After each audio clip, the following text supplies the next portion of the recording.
Buenos días para todos. Buenos días, profe. Buenos días, profe.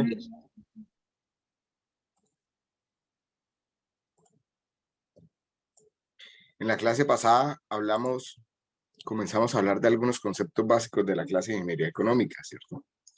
Hablamos de los diferentes actores que hay en la economía, hablamos de interés, hablamos de rentabilidad, comenzamos a hablar de producción e hicimos un ejercicio de un concepto muy importante, que es el valor del dinero en el tiempo. ¿Dudas de lo que hablamos la clase pasada? ¿Tienen alguna?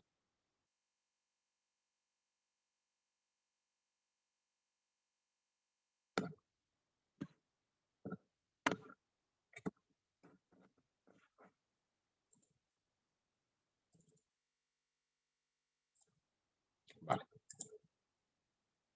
Entonces, retomemos donde dejamos la clase pasada. Estábamos hablando de producción. Y habíamos comenzado a esbozar el concepto de creación de valor. También habíamos dicho que es en la producción que hay desarrollo económico en un país. Pero entonces, ¿qué es la producción? ¿Qué es creación de valor? Es lo que hacemos normalmente en la transformación de recursos naturales o energía humana o instrumentos de trabajo en productos que cumplen o suplen una necesidad o en procesos que suplen una necesidad o en asesorías que suplen una necesidad. Si yo, haciendo una transformación de cualquiera de estos tres componentes o utilizando incluso los tres, ¿cierto? Porque dentro de los recursos naturales están todas las materias primas. Cuando hablamos de energía humana, hablamos de conocimiento y de capital humano, de talento humano. Y cuando hablamos de instrumentos de trabajo, pues están todas las herramientas, equipos, maquinarias, etc. Si pongo esto al servicio de hacer un producto que atiende a una necesidad, o un proceso que atiende a una necesidad, o una asesoría que me ayude a mejorar o a volver más eficiente algo, ahí tengo creación de valor. Y es gracias a esa creación de valor, entre más valor se cree para el cliente, entre más necesidades satisfaga con la transformación, pues voy a acumular más valor, voy a ganar más dinero, puedo cobrar más, ¿cierto?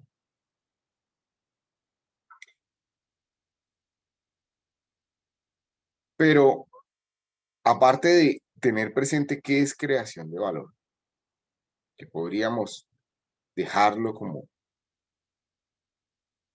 como algo a que ustedes profundicen y me ayuden a definir. Es importante entender que para hacer esta transformación de materias primas, de conocimiento, utilizando maquinarias y equipos, pues se requiere dinero para invertir, recursos para invertir. En otras palabras, se requiere capital. Y es en las decisiones de cómo llega ese capital a los proyectos que hablamos de estructura de capital. Los proyectos no siempre se financian con recursos propios de un emprendedor o patrimonio. No siempre se financian con créditos o deuda. La gran mayoría de las veces se financian con una mezcla de los dos, con una parte que ponen los socios de la empresa, producto de sus propios recursos, y con instrumentos de deuda, de préstamo de capital.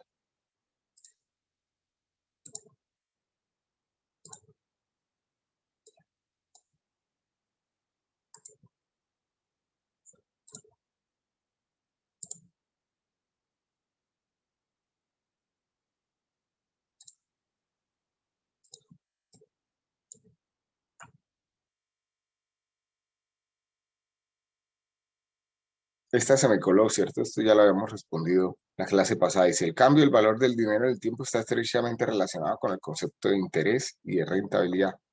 Sabemos que en principio es mejor tener un peso hoy que un peso mañana.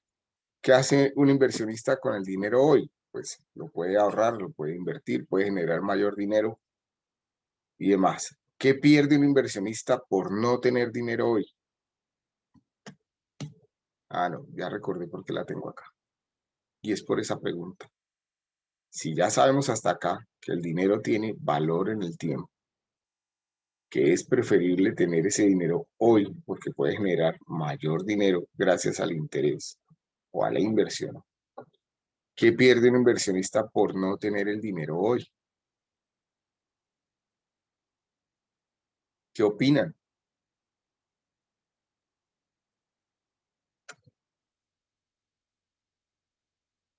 Los escucho.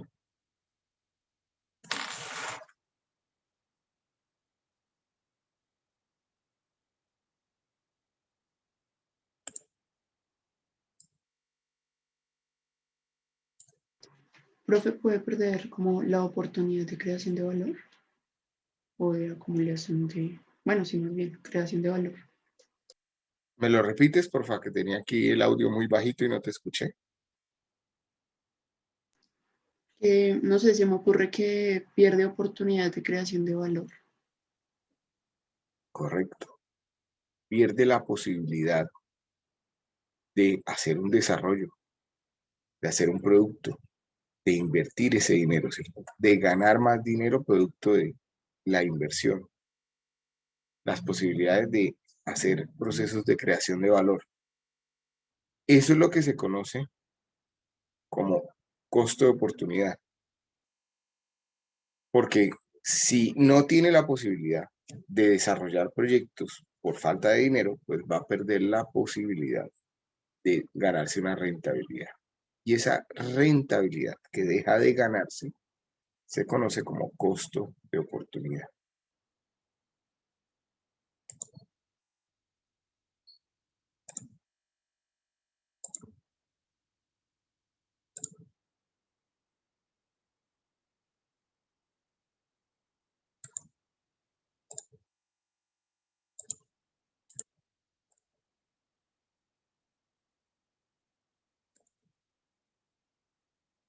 Entonces, volviendo a lo que estábamos comentando hace un minuto,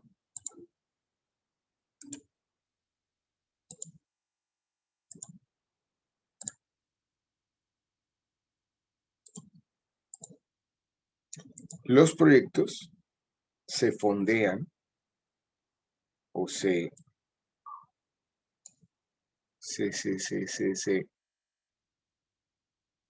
a ver, se me fue la palabra que quería usar, se financian con una estructura de capital. Definimos capital como los recursos financieros que fondean los proyectos de inversión que realizan los inversionistas. Y hay dos fuentes de capital, los recursos propios, o también llamado patrimonio, o ahora utilizan mucho el término en inglés, que es equity. Entonces, cada vez que hablan de concesiones, hablan de equity. Cada vez que quieren confundir un poco más, pues hablan de equity, pero al final es lo mismo. Es cuántos recursos propios aporta el emprendedor o el empresario en ese proyecto de inversión. Y la segunda fuente de capital es la deuda. Definimos rendimiento de capital como la tasa de rentabilidad que se obtiene cuando el inversionista adelanta un proyecto que ha fondeado con una mezcla de patrimonio y deuda. El rendimiento de capital es en últimas un interés. Ya sabemos que es un interés que nos ganamos. ¿Cuál debería ser entonces el rendimiento mínimo que debería generar un proyecto para generar valor?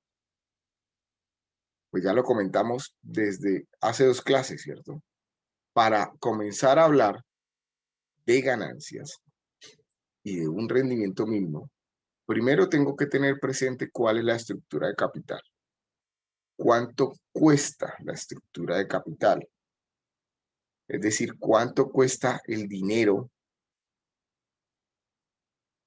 que está inmerso o que está financiando el proyecto. Entonces recordemos que cuando hablamos de cuánto cuesta el dinero, estamos hablando de cuál es el interés que está implícito en ese capital. Por eso decimos que el interés es la manifestación del valor del dinero en el tiempo. Entonces, si el proyecto se fondea, me vuelvo por acá, se financia con recursos propios, pues ¿cuánto valen esos recursos propios? Es decir, si no decido hacer el proyecto y yo tengo un dinero ahorrado, ¿cuánto renta mi dinero? O si no decido hacer este proyecto B, pero ya tengo otros proyectos, ¿cuánto rentan mis proyectos A? No voy a hacer ningún proyecto nuevo a menos que renten más o en el papel, al menos la planeación, me digan que van a ser más rentables que lo que habitualmente ya hago.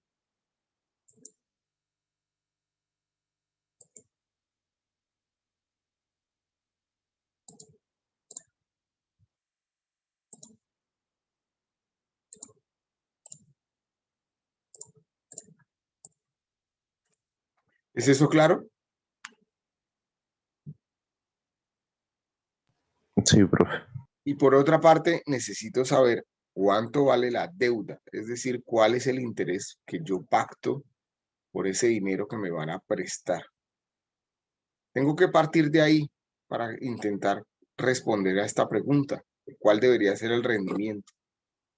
Entonces, el rendimiento del proyecto tiene que estar por encima de lo que vale el dinero que está invertido en el proyecto, porque es solo en la ganancia marginal, es decir, la diferencia entre lo que dice que gana mi proyecto y lo que eventualmente voy a tener que devolver producto de los intereses pactados, que voy a realmente tener un rendimiento neto en el proyecto. ¿Qué buscan los accionistas y los deudores que están dispuestos a fondear un proyecto? Pues maximizar su rentabilidad, ¿cierto? Tratar de obtener el mayor interés posible, de ganarse el mayor interés posible, de tener la mayor rentabilidad posible. ¿Qué asumen? ¿Qué riesgo asumen los proveedores de capital?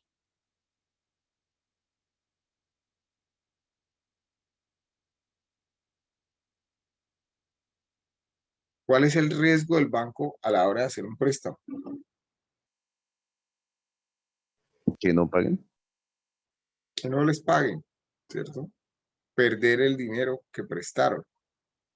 ¿A cambio de qué asumen ese riesgo? Pues a cambio de un interés que pactan, ¿cierto? Entre mayor es el riesgo, mayor es la rentabilidad que aspira a tener el banco. Es decir, si el banco no sabe para qué presta, los intereses suelen ser mayores a que si lo respalda la deuda con algo. Entonces, por eso, o esa es la razón por la que un crédito de libre inversión, que es un crédito que el banco no le está preguntando a usted para qué quiere el dinero, tiene tasas de interés más altas que un crédito de vivienda, en donde es el mismo inmueble el que respalda la deuda, en donde si en el evento de que no haya pago, el banco puede, digamos, quedarse con el inmueble, lo tiene hipotecado, ¿cierto? Y de alguna forma intentar recuperar la inversión. Lo mismo ocurre con los créditos para vehículos, ¿sí? Y pueden haber algunos créditos agropecuarios o algunos créditos ya de microcréditos que tengan algún respaldo con lo que se está haciendo. Entonces, para poder conocer cuál es el costo de ese capital que está en ese proyecto, comenzamos a analizar el costo promedio ponderado de capital. Y esto que estamos viendo desde la clase de conceptos básicos es algo que van a usar a lo largo de todo el semestre y ojalá a lo largo de toda su vida cada vez que quieran hacer algún proyecto de inversión, que no necesariamente va a ser profesional, ¿cierto? En nuestra vida diaria hacemos, o ustedes se van a encontrar que van a hacer muchos proyectos de inversión. Y es importante entonces comenzar a evaluar cuáles son los costos que tiene implícito de capital dicho proyecto, cada uno de esos proyectos.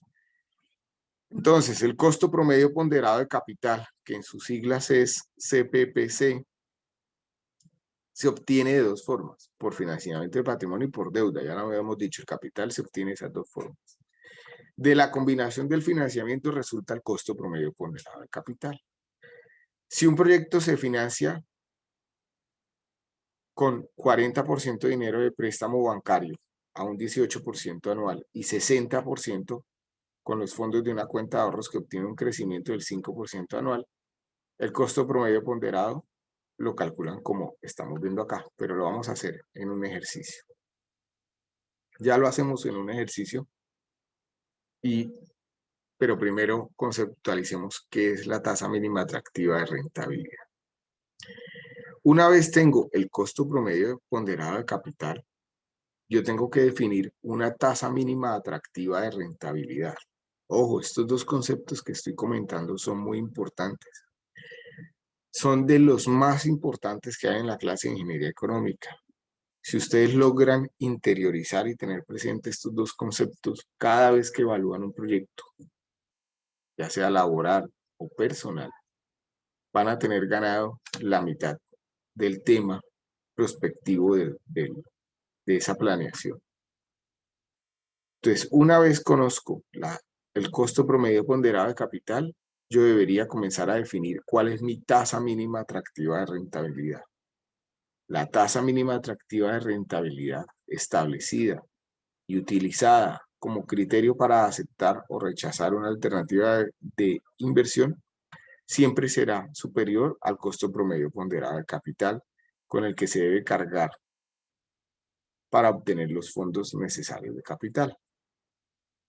Por lo tanto, para que yo evalúe un proyecto y tome la decisión de que dicho proyecto es viable económicamente hablando, la rentabilidad que prometa ese proyecto tiene que estar por encima de la tasa mínima atractiva de rentabilidad, por encima o al menos igual que la tasa mínima atractiva de rentabilidad. Y esa tasa mínima atractiva de rentabilidad siempre va a ser superior al costo de capital. ¿Qué tanto más por encima del costo de capital? Pues 1 o 2 puntos porcentuales al menos. ¿Qué pasa? Que uno siempre desearía que esta rentabilidad sea muy grande, ¿cierto? Pero tiene que al menos ponerle un piso. Nadie se molesta por los techos, ¿cierto? Si al final mi proyecto, ese que yo estoy planeando, le pongo un piso de rentabilidad y digo, a partir de este punto, este proyecto es viable. Y resulta que en la realidad la rentabilidad fueron 2 o 3 o 4 veces eso que yo planeé, pues no me voy a molestar, ¿cierto? Pero si llega a bajar de ese piso, sí me comienza a colocar en aprietos. Y es lo que quiero entonces analizar. ¿Cuál debería ser el piso? Por lo tanto, definir la tasa mínima atractiva de rentabilidad no implica o no está del todo inmerso el tema de cuánto me gustaría ganar, sino cuánto es lo mínimo que debería esperar para que esto comience a ser viable. Por lo tanto, debería ser un par de puntos porcentuales por encima del costo de capital. Entonces, por acá también hay una serie de ejemplos de qué es o cómo define una tasa mínima atractiva de rentabilidad, que en última viene siendo el costo de oportunidad de un proyecto. Entonces, vamos a hacer una serie de supuestos. Esto ahorita lo complementamos con un ejercicio en la tabla. Supongan que la tasa mínima atractiva, ustedes tienen diferentes proyectos, que en un primer proyecto la tasa mínima atractiva de rentabilidad es del 12%. Suponga que se asignan fondos de capital disponible para una empresa de un proyecto 1 que tiene una rentabilidad estimada del 14.5%. Perdón. Vamos a hablar de costo de oportunidad con un ejemplo, pero ahorita lo complementamos en la tableta. Si una empresa, luego de hacer el análisis de costo de capital, define una tasa mínima atractiva de rentabilidad del 12% y después tiene una serie de proyectos a desarrollar en su empresa, ¿cómo podría comenzar a entender qué es costo de oportunidad? Entonces, supongamos que dentro de esa empresa hay varios proyectos. Un proyecto 1 que tiene una rentabilidad estimada del 14.5% y un proyecto 2 que tiene una rentabilidad del 13%. Con estos datos y otros más que ya iremos aprendiendo en la clase de Ingeniería Económica, puedo comenzar a priorizar cuál proyecto debo hacer primero. Suponiendo que la decisión se toma solo teniendo en cuenta la rentabilidad y que la empresa decide ejecutar el proyecto 1 primero y después el proyecto 2. Pero cuando va a ejecutar el proyecto se da cuenta de que no tiene dinero para ejecutarlo, esa rentabilidad que deja de percibir, que deja de ganar por no ejecutar el proyecto, se convierte inmediatamente en el costo de oportunidad de la empresa, que es la rentabilidad que dejó de ganar por no tener los recursos disponibles para desarrollar.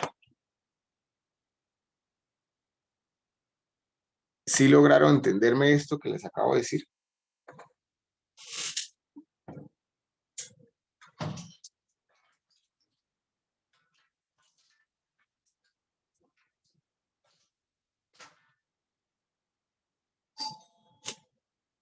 Dale un minuto, ya estoy con ustedes nuevamente. Por favor, piénsenlo y ya me dicen.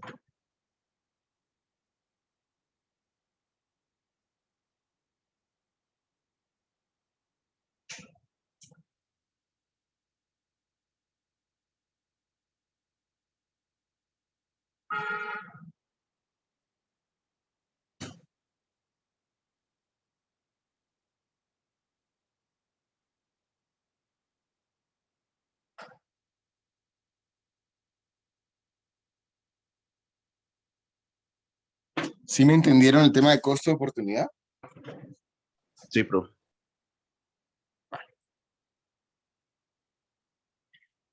Hablemos algunos aspectos importantes sobre lo que es la tasa mínima atractiva de rentabilidad.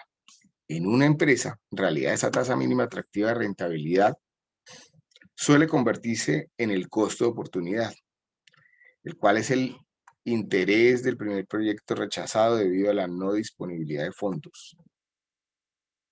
Establecer la tasa mínima atractiva de rentabilidad en una empresa o en un estudio de ingeniería económica no constituye un proyecto exacto y puede variar en el tiempo. La mezcla de deuda y capital patrimonial suele cambiar con el tiempo y entre proyectos. Por eso, mi tasa mínima atractiva de rentabilidad o la tasa mínima atractiva de rentabilidad de una empresa o de cada uno de nosotros no es la misma en todos los momentos del tiempo.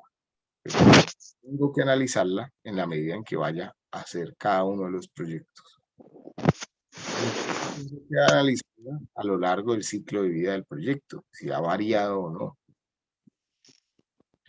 Fíjense, por ejemplo, lo que de alguna forma revisamos el lunes pasado, en donde cuando hablábamos de tasas de usura, revisábamos el cuadro de rentabilidades, de intereses que están permitidos, y en ese análisis de ese cuadro notamos que a partir de la pandemia lo que son créditos de consumo han bajado sus tasas de interés.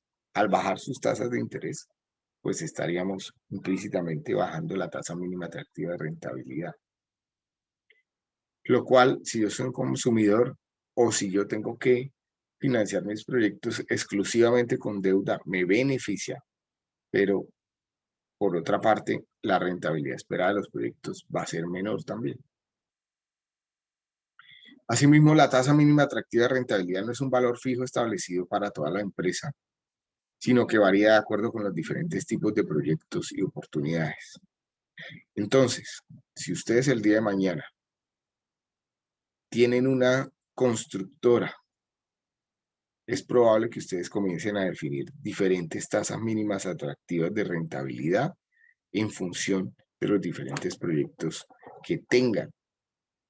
No va a ser lo mismo la tasa mínima atractiva de rentabilidad de los proyectos de inversión privados que ustedes desarrollen, como edificaciones o bodegas o locales que ustedes quieran construir, a un proyecto público que ustedes se lleguen a ganar, una vía, un puente y demás. ¿Por qué no tiene que ser necesariamente lo mismo? Pues porque en un proyecto ustedes colocan todo el riesgo, colocan todo su capital y lo desarrollan de manera autónoma, y en el otro el riesgo es compartido con el Estado. Entonces la tasa puede ser un poco menor. Por colocar un ejemplo. Dice, por ejemplo, una corporación puede utilizar una tasa mínima atractiva de rentabilidad del 10% para evaluar la compra de activos como equipos, automóviles y demás, y una mayor para inversiones de expansión, tales como la compra de otras pequeñas empresas. Entonces, hagamos un pequeño ejercicio por acá en la tableta de esto que estamos comentando.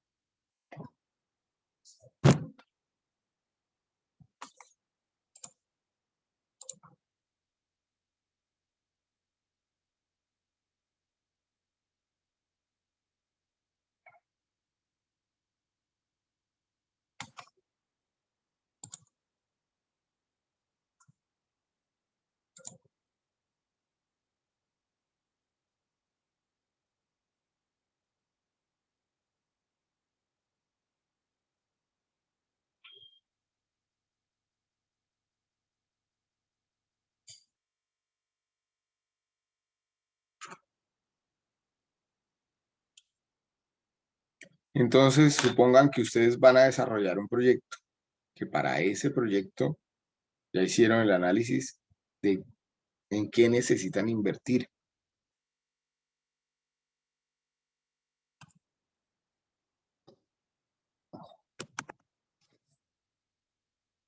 Estaba pensando si cambiaba mis ejemplos normales, pero es que son los más fáciles y los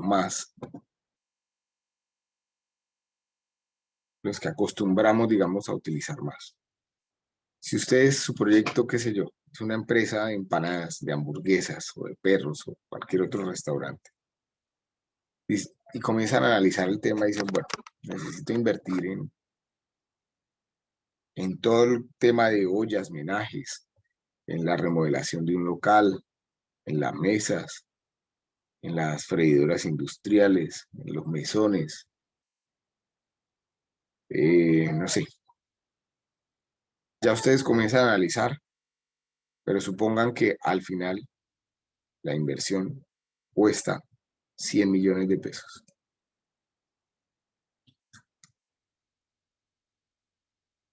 Y esa inversión comienza a fondearse o a realizarse de diferentes maneras. Pueden haber, por ejemplo, 3 socios, socio 1, socio 2, socio 3, e incluso necesitar deuda. El socio 1 aporta 20 millones de pesos, el socio 2 aporta 20 millones de pesos, pongámoslo diferente, 15 millones de pesos, el socio 3 aporta 10 millones de pesos y la deuda es de 55 millones de pesos. Resulta que el socio 1 ya tiene otro negocio. Vamos a montar el negocio de hamburguesas, pero él ya tiene, no sé, habitualmente tiene venta de ropa o diseña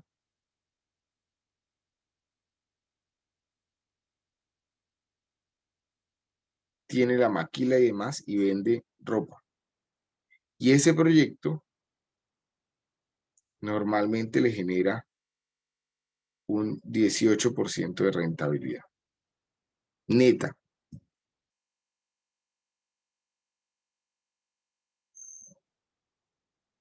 Luego, este es el costo del capital del socio 1.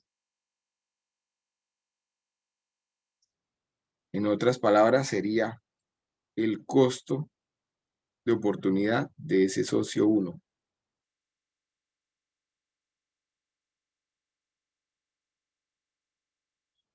El socio 2 sencillamente tiene ahorrado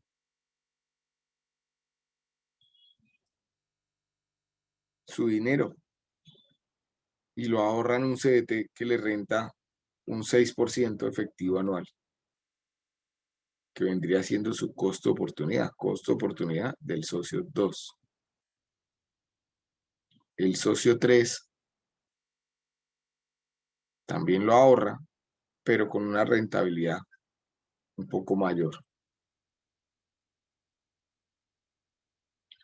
Y el banco, vamos al banco y hacemos un crédito de libre inversión y nos encontramos, por ejemplo, con una tasa del 21%. ¿Cómo identificamos, cómo calculamos el costo promedio ponderado de capital? Pues de la misma forma en como ustedes calculan el promedio ponderado de la universidad. Cogen cuál es el peso de la primera inversión, que sería 20 millones, sobre el peso total a invertir por la nota, que en este caso sería la tasa de interés, ¿cierto? El promedio ponderado de la universidad sería cuántos créditos tiene la asignatura sobre el total de créditos que ustedes ya llevan por la nota. Aquí sería cuánto dinero tienen. Invierte el socio 1 sobre el total de dinero a invertir por el interés, más lo del segundo socio,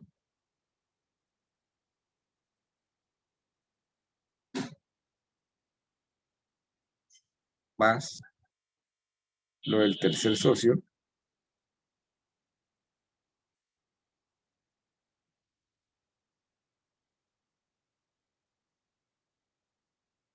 más la deuda.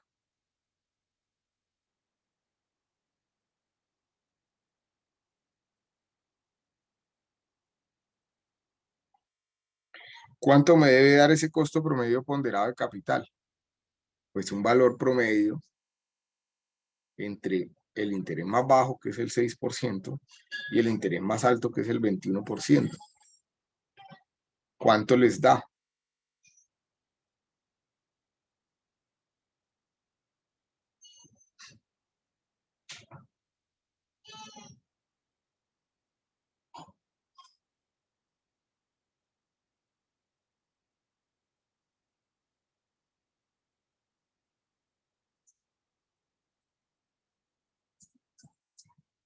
Por favor, calculadoras.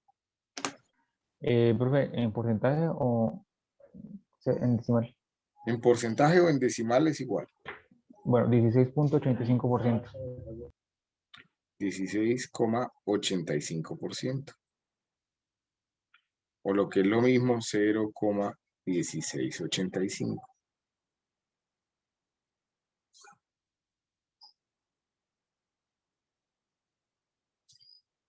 De acuerdo. Y entonces, ¿cómo defino cuál debe ser la tasa mínima atractiva de rentabilidad del negocio de las empanadas? Pues será 16,85% más un par de puntos porcentuales. Es decir, podríamos decir un 18,85%.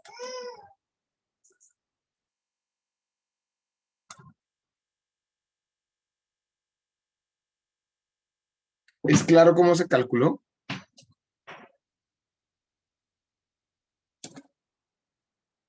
Profe, ¿me podría explicar qué hicimos al final? definimos la tasa mínima atractiva de rentabilidad.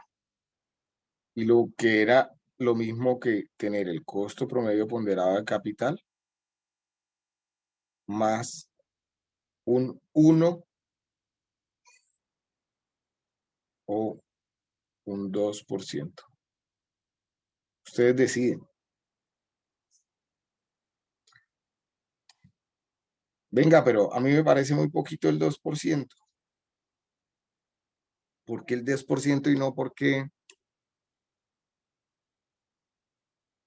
no mejor un 10%?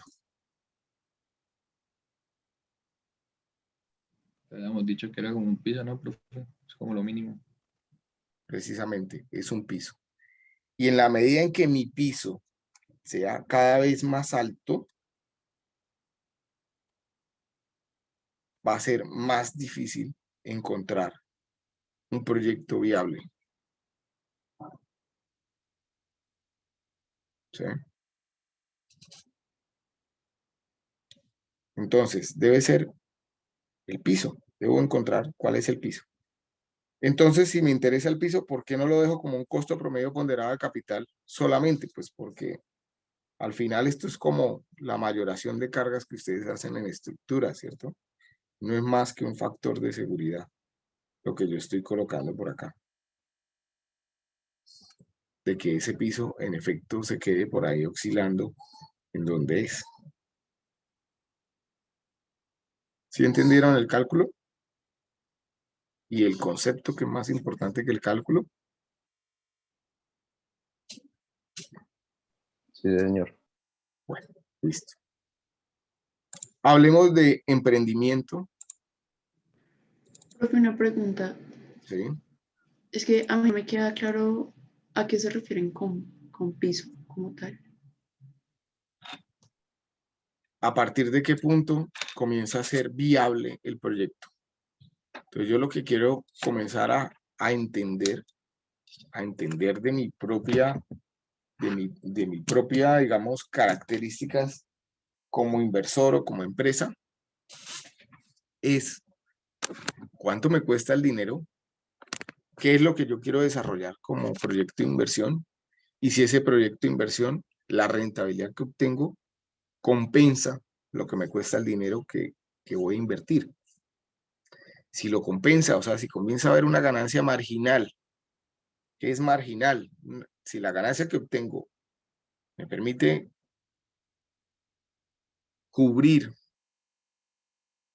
el dinero que está invertido, el capital que está invertido, pues sí tengo una ganancia, ¿cierto? Real, ganancia real. Hay muchas empresas que en sus libros contables manifiestan muchas ganancias, pero al final no están ganando dinero, porque ese dinero que obtienen de utilidad se está yendo principalmente a los créditos, a las deudas, ¿sí? Como habrán muchos otros que en sus libros no muestren cifras exorbitantes, pero resultan que sí les está quedando de manera neta, producto de su modelo de negocio. Y eso es lo que vamos a ver poco a poco con el proyecto de inversión, cómo aplicamos el concepto de lo que estamos viendo acá a la realidad. Hablemos un poco de creación de empresas y de proyectos de inversión y del primer momento del proyecto que ustedes tienen que atender. Para eso, pues, miremos algunos conceptos y ya vamos a mirar el tema de las plantillas y todo lo demás. ¿Qué es un emprendedor? ¿Qué dice el diccionario que es un emprendedor? Dice que emprende con resolución acciones dificultosas o azarosas.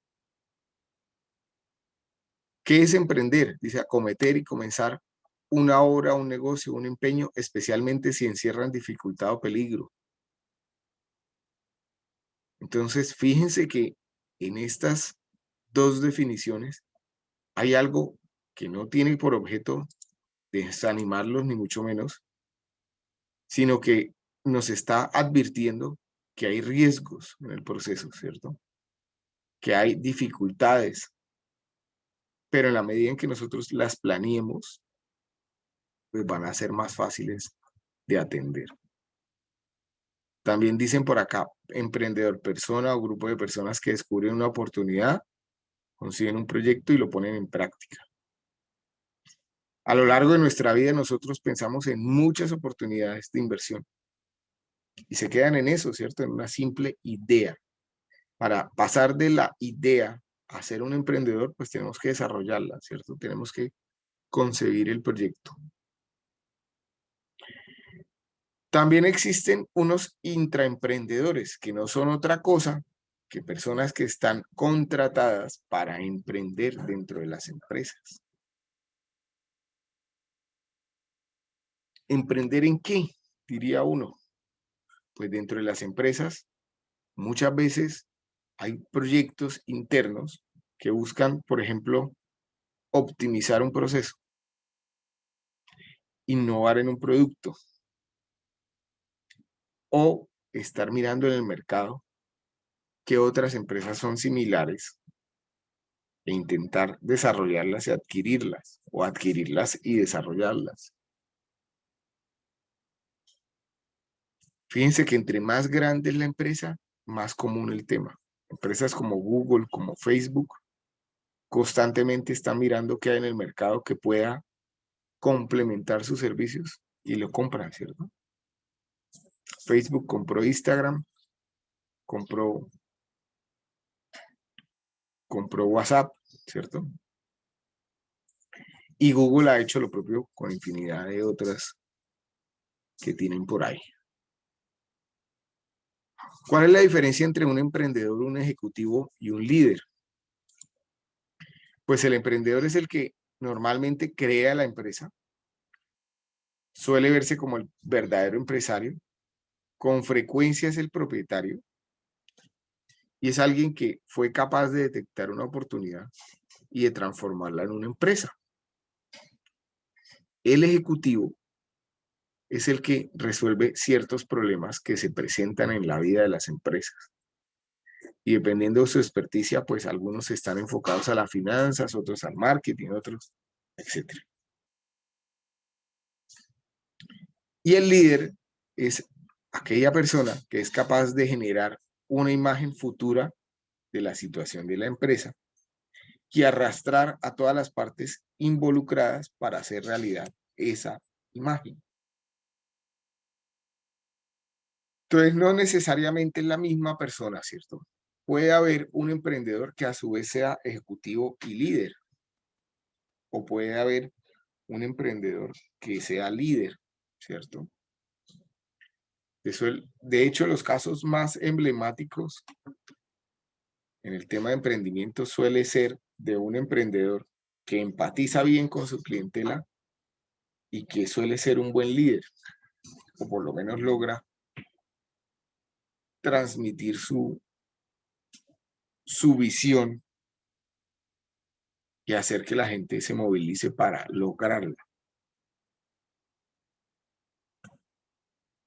Hay otros actores que están implícitos en el proceso de creación de empresa, que son el especulador. Ya habíamos de alguna manera, hablado del especulador cuando hablamos de los actores de la economía. Un especulador es aquella persona que detecta diferencias en el precio de las cosas, diferencias que pueden estar asociadas a los lugares, al tiempo y entre el valor de las partes de un proyecto o de todo el proyecto en sí y entre distintos propietarios. Y hace uso de esa información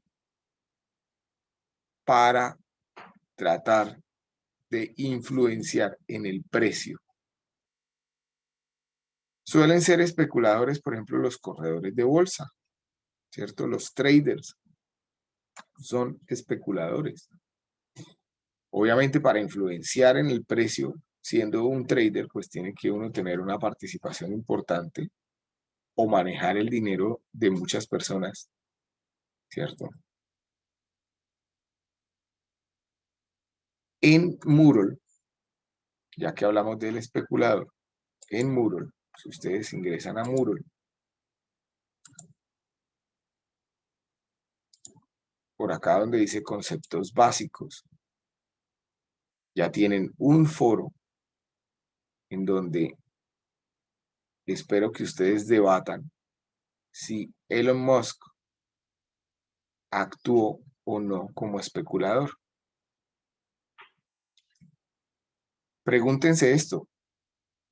Bueno, ¿todos saben quién es Elon Musk o no? ¿Alguien no sabe quién es Elon Musk?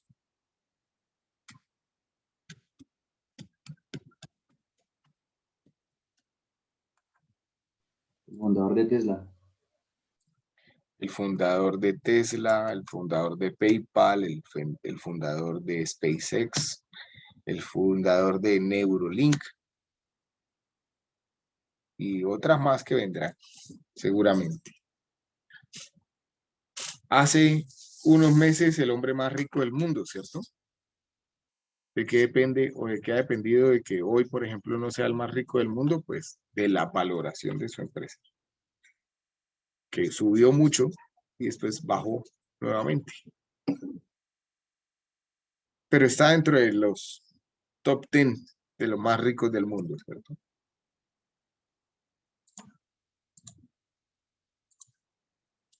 Revisen el artículo y pregúntense si está actuando como especulador, de acuerdo a lo que ya estuvimos revisando por acá. Continuemos hablando de emprendimiento.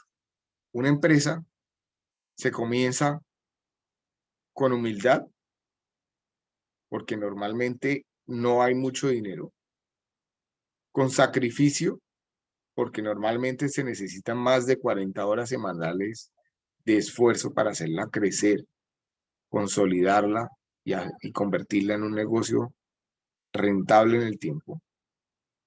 Y sobre todo con honradez, porque hay que convencer a sus clientes, a sus colaboradores, a sus proveedores de que el tema puede funcionar.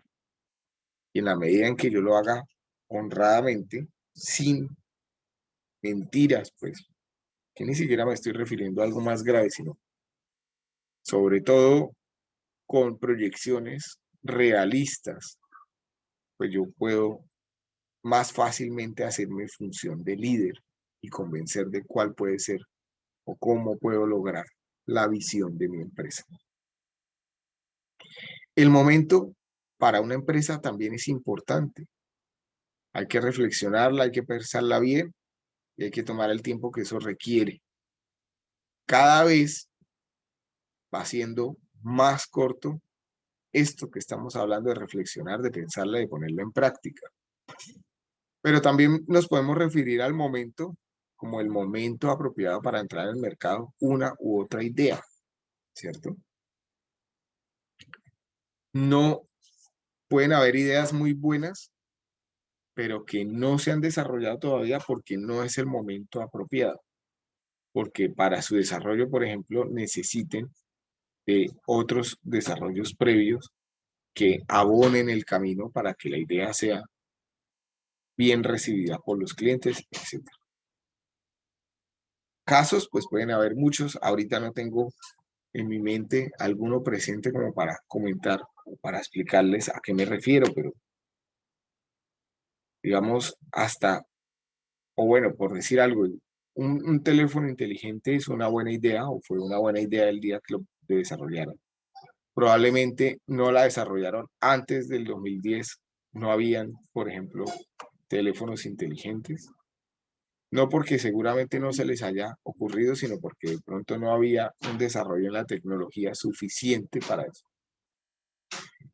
No hay, por ejemplo, ¿por qué no nos comercializan todavía vehículos eléctricos en todas partes? Si la idea es buena, ¿cierto? Pues porque todavía se necesitan unas fases de investigación y desarrollo y una tecnología que permita que estos vehículos tengan, por ejemplo, mayor autonomía, o se necesita una infraestructura base para que la gente tome la decisión de comprarlos, como es, por ejemplo, dónde recargarlos. O se necesita disminuir los costos de los mismos, o sea, que sean más asequibles para los clientes. Hay que procurar atrasar al máximo, y esto es una máxima de los negocios y algo que ustedes tienen que intentar implementar en el desarrollo de su proyecto de inversión. Hay que procurar atrasar al máximo el inicio de los gastos y adelantar lo más pronto posible o al máximo el inicio de los ingresos. Es decir, hay que comenzar a producir lo más rápido posible y vender los productos y pensar un poco menos en los lujos y las inversiones no necesarias. También es importante tener en cuenta la oportunidad. Una empresa normalmente se empieza para explotar una oportunidad. Y esa oportunidad puede ser para hacer algo nuevo o para hacer lo mismo que otros hacen, pero de forma diferente. Ahí también hay innovación. Ténganlo presente a la hora de pensar en sus ideas de negocios. ¿Puedo hacer algo que ya existe? Sí, pero lo importante es que se haga de alguna forma diferente, que haya una innovación, que ustedes planteen algo novedoso en algo que probablemente ya exista. Distinguir la oportunidad que a posterior parece fácil requiere una visión, y esa visión pues no está al alcance de todos nosotros. En la medida en que nosotros vamos desarrollando las habilidades de emprendedores, pues seguramente va a ser más fácil comenzar a distinguir esas diferentes oportunidades. ¿A qué se refiere esta frase? Pues sencillo, ¿cierto? Ahora será muy evidente que un teléfono celular o una tableta, pues es una buena idea, pero en su momento siempre quedó la inquietud de si eso podría llegar a ser exitoso o no. ¿Le interesará a la gente? Se preguntarían en su momento. Cargar con un dispositivo que es más grande y si necesitará toda la información que se estén proponiendo tener, etcétera.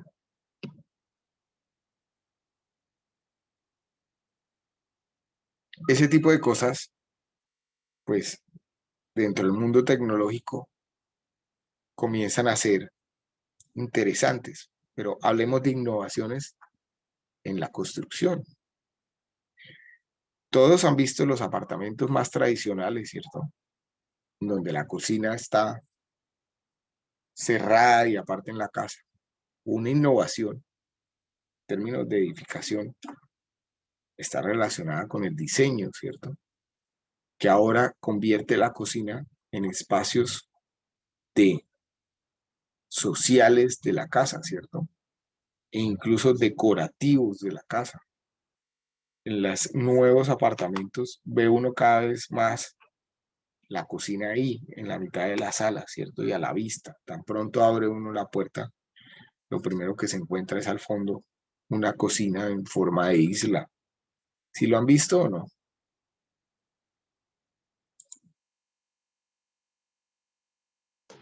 Sí, profe.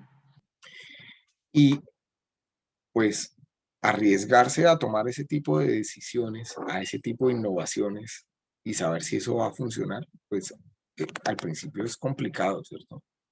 El primero que se atrevió a hacer eso, por ejemplo, en una ciudad como Bucaramanga, corre un riesgo alto. Si le funciona, pues lo replica y aprovecha el mercado que lo está buscando.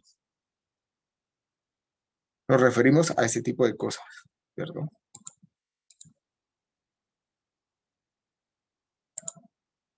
Para comenzar a darle forma a las ideas, tradicionalmente se ha hablado de un caso de negocio o la ejecución de un caso de negocio o de un business plan. El business plan significa plasmar en un papel la idea o proyecto de empresa con varios objetivos: profundizar en la iniciativa y conocerla mejor, encontrar posibles socios que quieran invertir y la hagan más real, y obtener financiación necesaria para acometer o ejecutar la idea.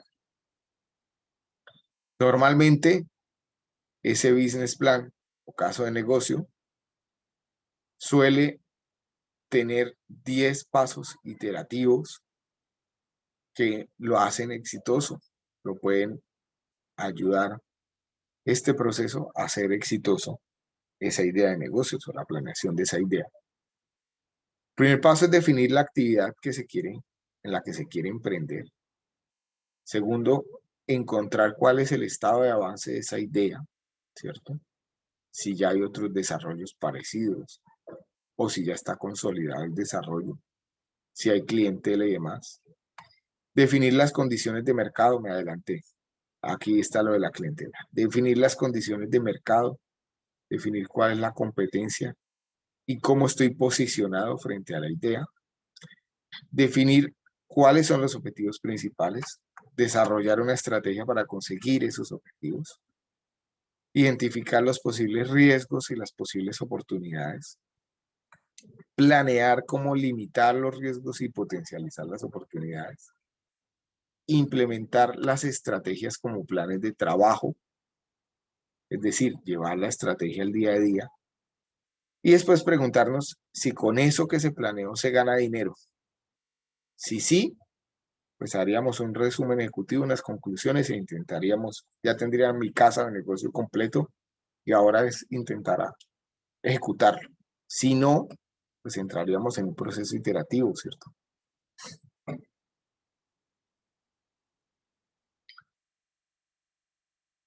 Esto, hasta el punto 10, es lo que ustedes van a hacer a lo largo del semestre. Por eso yo les comentaba, perdón que tengo aquí un reflejo que me da justo la cara, me molesta. Yo les comentaba cuando hablábamos en la clase de lineamientos que uno de los pasos del proyecto de inversión pues es hacer un business case completo, un caso de negocio completo. Va a ser un proceso de elaboración progresiva, ya también se los comentaba, es decir, poco a poco ustedes irán definiendo cada uno de esos pasos y yo les iré orientando a que lo consigan. ¿Cómo se escribe ese caso de negocio? Pues hay que hacerlo explicando la idea a los inversores 3 veces. Y esto es una fórmula que funciona muy bien tanto para los elementos escritos de emprendimiento como para la gran mayoría de las presentaciones que ustedes vayan a asumir, ya sea en su rol profesional, cuando necesiten estar presentando una idea a un superior, a un jefe, o en su rol como estudiantes, cuando ustedes comiencen a pensar en exponer, por ejemplo, su proyecto de grado, tengan en cuenta esto que les estoy comentando acá. Hace parte de afianzar las habilidades directivas en todo el tema de soft skills, como es la comunicación. Hay que a esos inversores decirles lo que les voy a contar, luego contárselo y más tarde recordarles lo que les acabo de contar. Es decir, yo hago siempre en una exposición una pequeña introducción. No es leer una tabla de contenido, es hacer una pequeña introducción o un pequeño resumen ejecutivo de lo que les voy a desarrollar. Después profundizar en el desarrollo de eso y finalmente concluir si eso que analicé es bueno o no y si estamos hablando de inversores, si deberían invertir o no en esa idea de negocio. ¿Qué va a contener el caso de negocio que ustedes van a hacer? Y tienen el contenido desde hoy y va a ser el mismo cuando terminen la asignatura. Un executive summary, que es un resumen ejecutivo, un análisis interno, un análisis de entorno y de mercado, un desarrollo de estrategias y planes, que de pronto aquí me adelanté un poco porque esas estrategias y planes nacen del análisis de riesgos, un análisis financiero y sus conclusiones y por supuesto los anexos, que son todas aquellas cosas que están implícitas para el desarrollo de ese caso de negocio. Si ustedes que ya van a tener esta presentación en Moodle, venga, les muestro de una vez dónde la tienen. si se van por acá donde dice proyecto en grupo, ustedes van a tener esto donde dice proyecto de inversión. Lo voy a habilitar de una vez.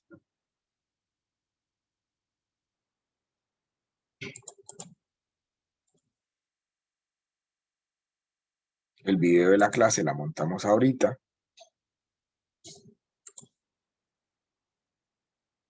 Y en la tarea ya les explico qué es eso. Y ahorita modificamos esto.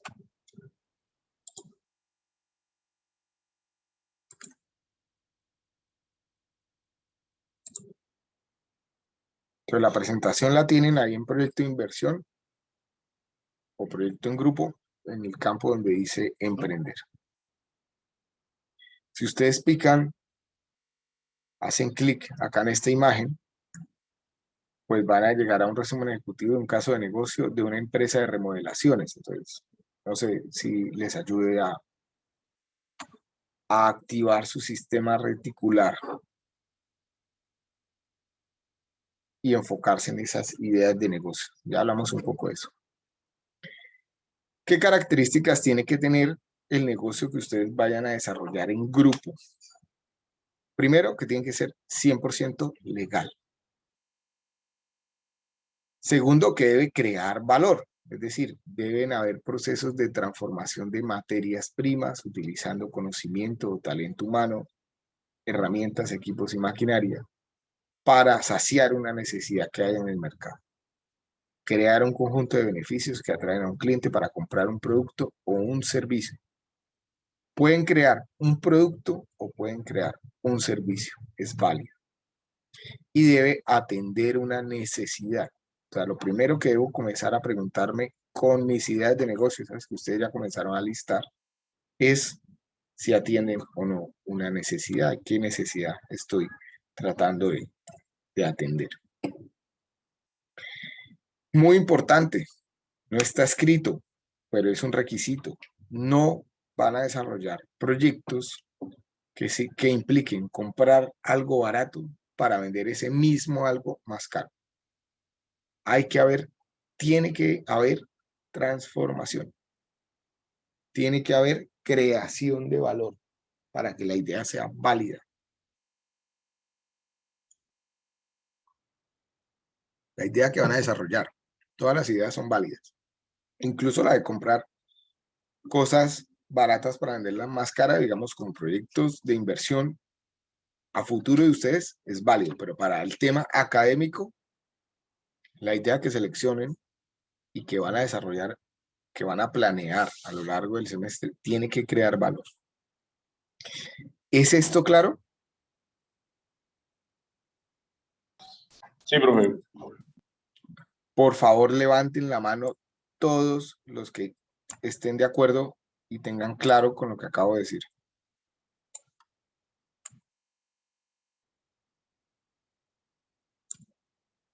La mano o el pulgar, sí, está bien.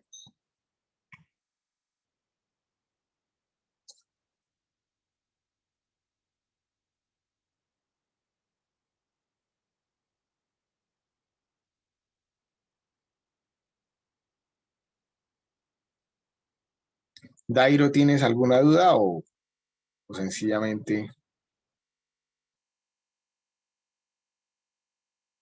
No, está bien, no pasa nada. Sebastián, Juan Diego, Camila, Edinson, Jerónimo, José, Cristian, No, profe, Walfer, ¿están es presentes? que es un... Sí, lo que pasa es que es un no me aparece la reacción de alzar la mano, profe. Vale, listo. Solo el pulgar. Estás ahí presente, está bien. Los demás, Carlos, Camila, Edison, Jerónimo, ¿están? José, Walfer, Sí, profe. Sí, profe, bien. vale.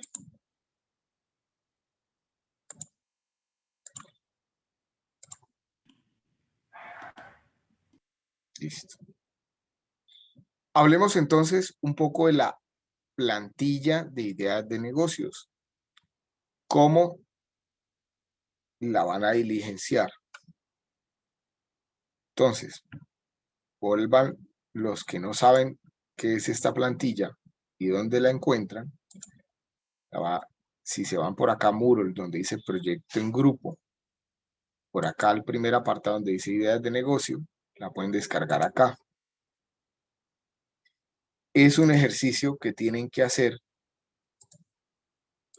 de manera individual y en donde cada uno de ustedes van a al menos pensar en 3 ideas de negocios.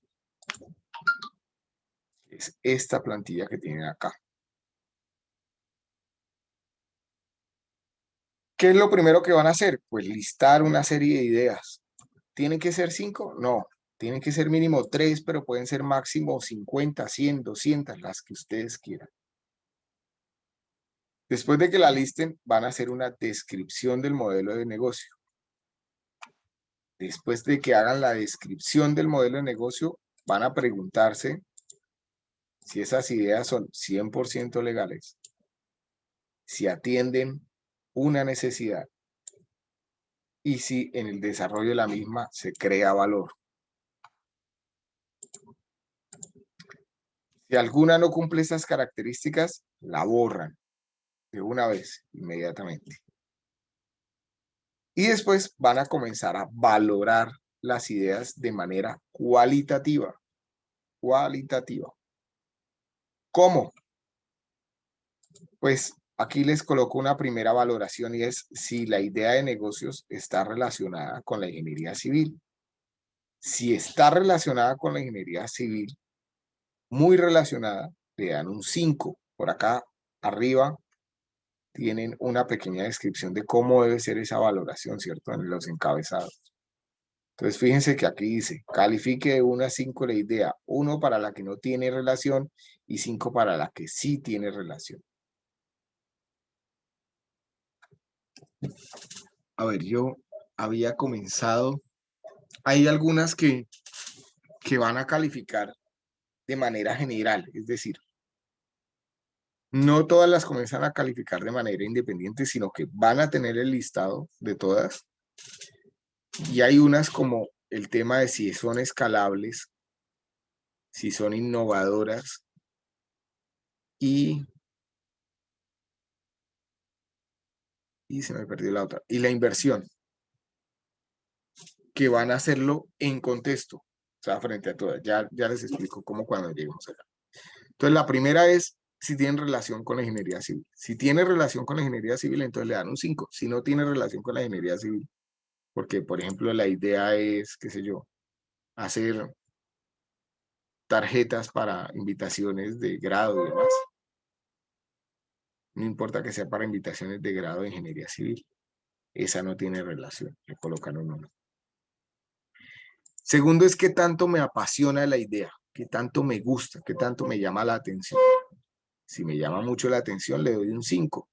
Si no, le doy un 1. Esta podría también evaluarse en contexto. ¿Qué quiero decir? De todo el grupo de ideas, a la que me apasione más le doy un 5, a la que me apasione menos le doy un 1 y las demás las califico de manera intermedia. ¿Me acaban de entender eso que les acabo de decir?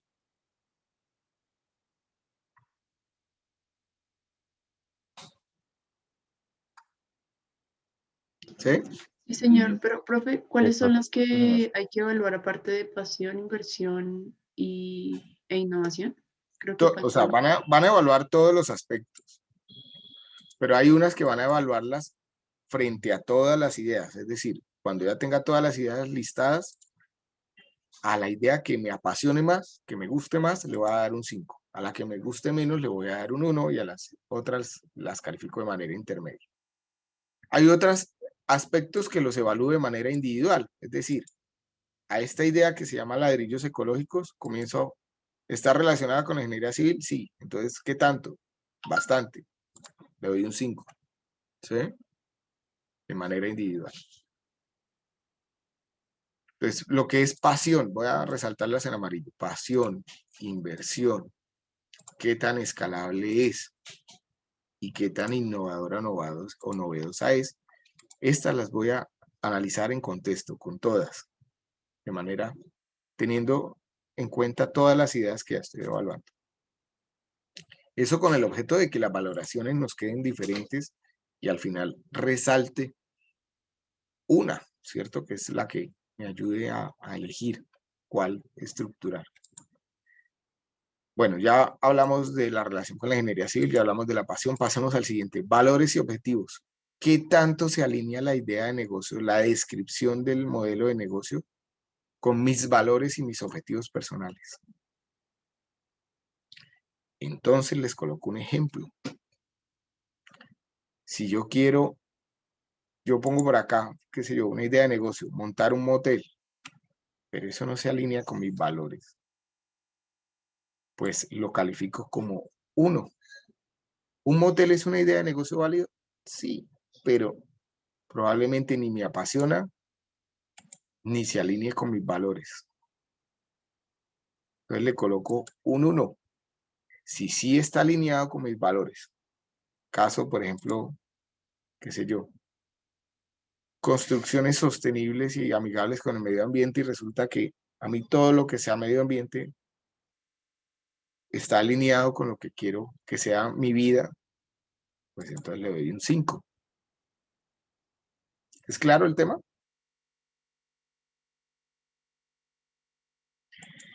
Experiencia. ¿Qué tanta experiencia tengo relacionada con la idea de negocio? No necesariamente implica que yo ya haya trabajado para una empresa de ladrillos ecológicos el hecho de que tenga o no experiencia. Si ya sé qué es un ladrillo, cómo se hace un ladrillo, cómo se puede calcular la resistencia de un ladrillo, pues ya tengo mucha experiencia, ¿cierto? Podría darle una valoración. Entre más experiencia tenga, le voy a dar una valoración más alta y entre menos experiencia tenga, una valoración más baja. 5 para la mayor experiencia, 1 para la que tenga menor experiencia. Pueden analizarla de manera individual o pueden analizarla también en contexto. Ustedes deciden. Resulta que mi idea de negocio es hacer pasteles, montar una pastelería. Si yo nunca me he metido a la cocina y no se me quema hasta la Coca-Cola con hielo, pues no tengo experiencia. Pero si resulta que yo ya he intentado hacer algo en el horno de mi casa y me sale medianamente bien, pues tengo algo de experiencia, ¿cierto? Y lo podría valorar de esa forma. Inversión. Aquí, curiosamente, mi intención académica es que ustedes intenten desarrollar proyectos que a futuro se animaran a ejecutar. Por lo tanto, van a valorar, al contrario, el tema de la inversión. A la propuesta que cueste más, o que ustedes creen que puede costar más, económicamente hablando, le van a dar una valoración de 1. Y a la que tenga menor costo, una valoración de 5. No es que no podamos desarrollar la más costosa, es por lo que les acabo de decir. Medio ambiente. ¿Qué tan alineada está mi idea de negocio con el medio ambiente? Si es amigable con el medio ambiente, le doy una valoración de 5. Si no, le voy a dar una valoración de 1. Escalabilidad. ¿Qué tan escalable es mi idea? Entendiendo escalabilidad como la posibilidad de generar procesos, estándares y replicabilidad de la misma en diferentes lugares o de diferentes formas. Casi que podrían pensar si puedo generar una franquicia con mi idea, entonces es escalable. Aunque no necesariamente estamos hablando de franquiciar, ¿sí? Pero si puedo estandarizar procesos, si puedo el día de mañana no estar yo inmerso en esa idea, sino que la pueda delegar, esa idea es escalable. Entonces, pensemos en un ejemplo de lo que no es escalable. Si yo estudio odontología y mi idea de negocios es montar un consultorio odontológico, pues la idea depende de mi conocimiento y de mi nombre y es poco escalable. Tiene limitantes. ¿Cuál es la limitante más fuerte? Pues mi tiempo que yo tenga para dedicar al proceso de odontología, de consulta y de demás. Si las ideas dependen mucho de ese tipo de cosas, pues son poco escalables. ¿Es claro? Entre menos escalable, menor la valoración. Entre más escalable, mayor valoración. La siguiente es qué tan innovadora o novedosa es la idea. Pero fíjense que ya hemos hablado de que innovar no necesariamente es hacer un producto que no exista en el mercado, sino que puede variar ligeramente algo, que puede optimizar un proceso, que puede atender una necesidad que antes no existía y ahora sí, que nadie la está atendiendo, etc. ¿Alguien ha escuchado cómo es que se llama el director del New Bank? ¿Alguien ha escuchado el New Bank?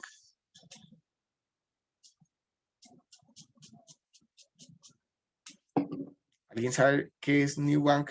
¿Quién es el emprendedor de New Bank? ¿En cuánto está estimado su patrimonio?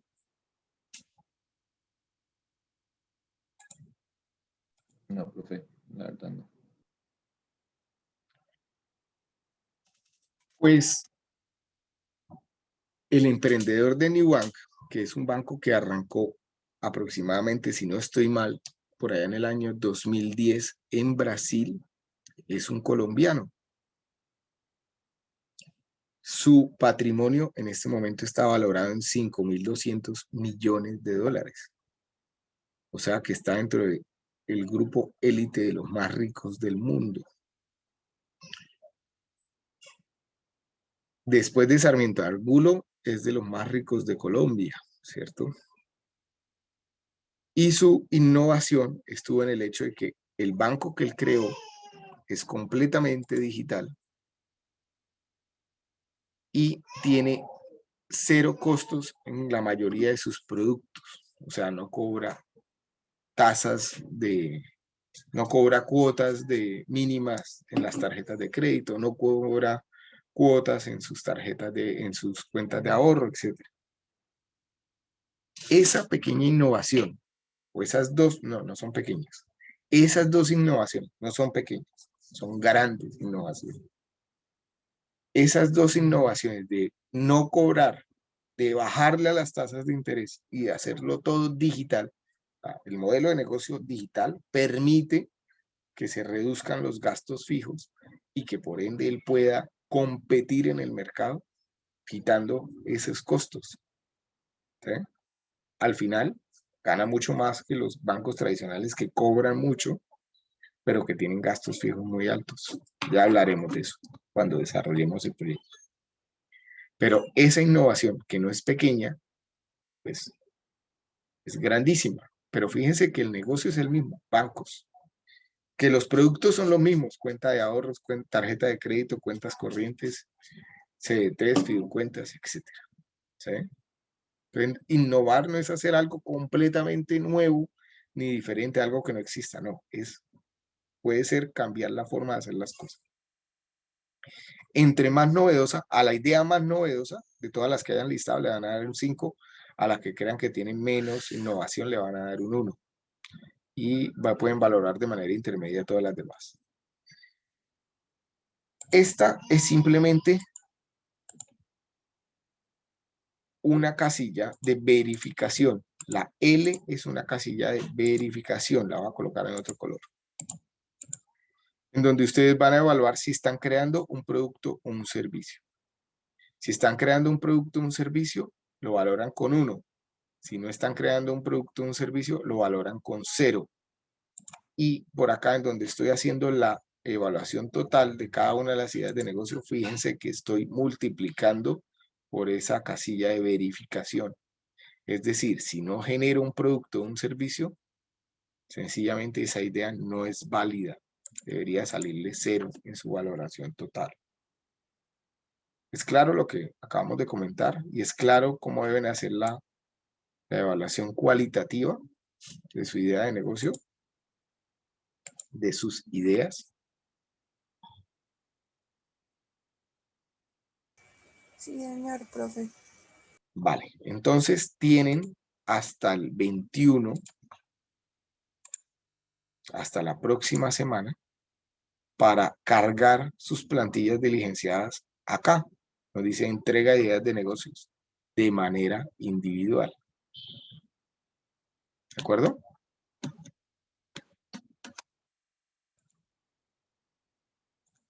Sigamos.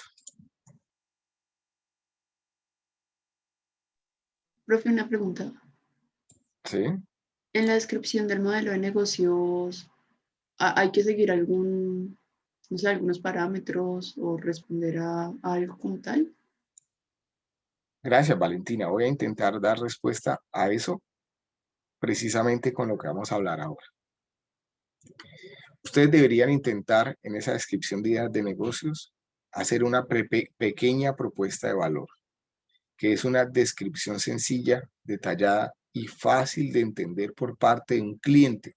O sea, pónganse en los zapatos del cliente, como si ustedes les estuvieran explicando a un cliente qué es su idea de negocios, qué aporta esa idea de negocios para solucionar un posible problema que tenga el cliente o una necesidad que tenga el cliente. Ese es básicamente lo primero que debería tener la descripción. Y lo segundo que debería tener esa descripción es cómo es el modelo de negocio. Es decir, si fuera el creador de New Bank, o sea, si ustedes ahorita se estuvieran listando la idea del New Bank, ustedes en la idea de negocios pueden colocar, esto es un banco, ¿cierto? Voy a tener cuentas de ahorros, tarjeta de créditos, cuenta corriente y CDT. Pero a esa descripción le falta un pedazo, ¿cierto? Que es el modelo de negocio. Voy a hacer la comercialización de todos los productos del banco de manera netamente digital. Esa es la descripción del modelo de negocio. Entonces, fíjense que en 2 pequeñas oraciones ya puedo definir esa idea. No todas las ideas se pueden definir en 2 oraciones. Entre más novedosa es la idea, la descripción probablemente tiene que ser más compleja. Pero voy a hacer una panadería. Listo, ahí está la idea. Ya todos tenemos claro que es una panadería. Una panadería gourmet. Ok, ya me va dando una concepción mayor de cómo quiero hacer esa panadería. Que comercialice los productos puerta a puerta. Otra, ahí está implícito mi modelo de negocio. O voy a hacer una panadería de bajo costo, tradicional, con un punto físico de venta. Pero su atractivo es el bajo costo. ¿Sí? O voy a hacer una panadería, no sé, pueden haber muchas variantes de la misma idea de negocio. ¿Sí me entendieron el tema de la descripción y del modelo?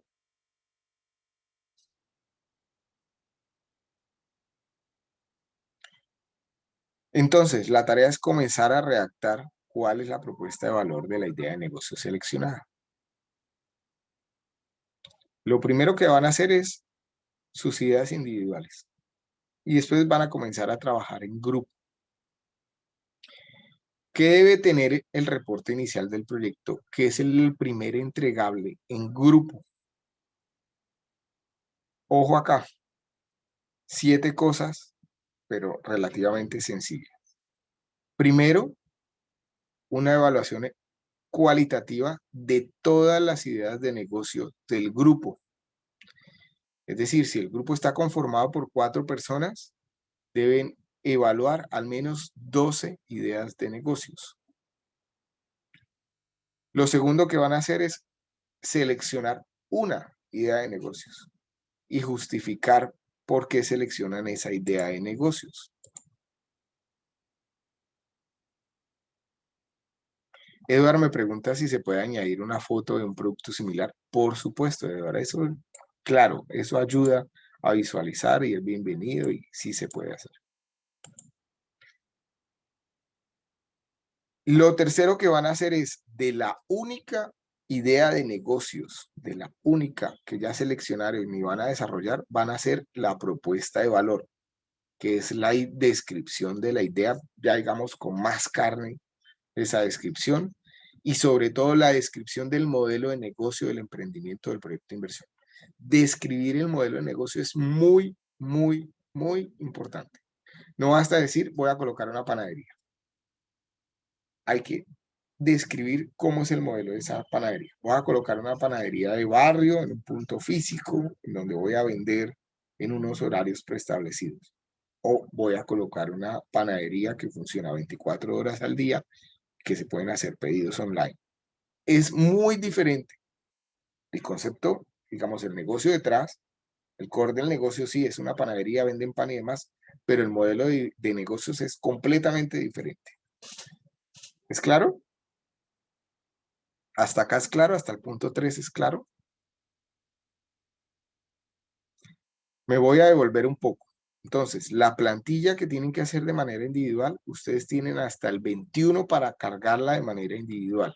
Cada uno de ustedes con su idea de negocios. Y el reporte inicial de proyecto, que ya lo hacen en grupo, tienen hasta el 30, es decir, el mismo 21 que cada uno tiene decantadas sus ideas, ya deberían reunirse, seleccionar una idea entre todos, justificarla, hacer la propuesta de valor. ¿Qué también van a hacer? Un análisis interno, que no es otra cosa que definir la misión, la visión y la filosofía de su idea de negocios. Y van a hacer una matriz DOFA, que es una matriz de debilidades, oportunidades, fortalezas y amenazas. Ya se las intento explicar. Van a definir 2 organigramas de la empresa. Organigramas en términos de cuántas personas van a trabajar en esa empresa. Personas. Un organigrama enfocado a la parte inicial, cuál es la mínima cantidad de personas que necesitan para iniciar su proyecto de inversión. Y un organigrama de cómo creen que va a ser su empresa a los 5 años. Cuántas personas van a tener y qué hacen cada una de esas personas. Y finalmente van a definir cuál es la fuente de ingresos de su idea de negocio. Entonces, habrá negocios que es muy fácil definir la fuente de ingresos, ¿cierto? Panadería, vendo pan, esa es mi fuente de ingresos. La venta del pan es la única fuente de ingresos. Pero habrán negocios donde no, donde puede haber más de una fuente de ingresos, que ganan por la publicidad, que ganan por la venta de productos, que ganan por la, qué sé yo. ¿Se ven? ¿Hasta acá es claro? Esto es lo que tienen que entregar el 30. ¿Es claro?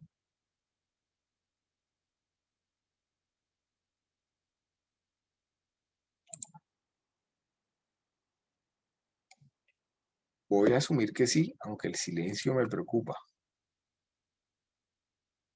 Sí, es claro, profe. Vamos a dejarlo hasta acá.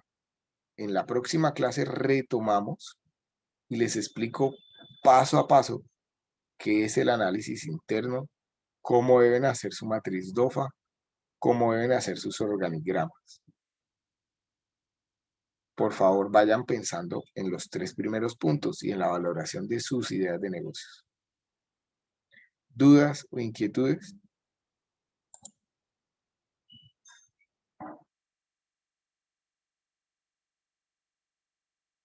¿No? No, profe. Vale. Nos vemos el próximo lunes. Hasta luego. Bueno, luego, profesor, profe. luego. Muchas gracias, profe. Hasta luego, profe. Feliz día. Hasta luego, profe. Igualmente.